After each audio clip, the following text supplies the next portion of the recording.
Hello everybody. So more on mental health today.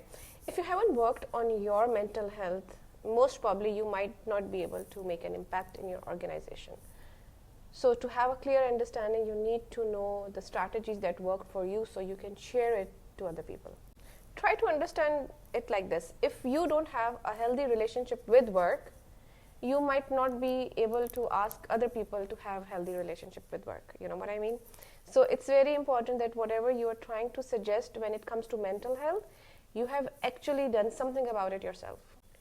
Well, like I said, any leader starting this conversation is an ideal situation, but not always it has to be a leader. It can be anybody in the organization. It can be you. It can be your manager. It can be, subordinated. It can be anybody in the organization. The biggest and the only hurdle in such sort of conversation is fear. We are actually afraid that, what if something wrong comes up?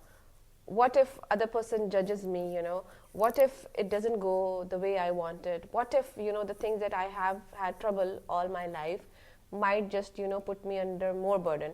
So these different fears are just the core reason that we are unable to talk about mental health. So before you check on anyone else's mental health, it's very important that you have safe space for your own anxiety and fears. So if we talk about mental health in any organization, the best model is that you work on your own mental health first, you get comfortable with it, you feel safe talking about this, and then you share it with other people. So now when you feel ready that you are all geared up to have this conversation with your organization, now you try to be a listener. One more important thing that you have to take care of when you have this mental health conversation is that you are not being judgmental. You have to put all your judgment aside. When you go to somebody and you talk about these deep conversation, you have to make sure that you go there without any biases and you just make them feel comfortable about this conversation. So before I end this video, I want you to ask 2 questions to yourself. Question number 1 is that how would you want somebody to talk to you about your mental health? Question number 2 is what worst thing would happen if you talk to somebody about their mental health? So yeah, these are the 2 questions. Let me add one more bonus question for you.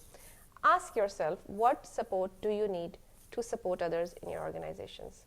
Maybe these questions are just a way to start a conversation, a healthy conversation in your organization about mental health.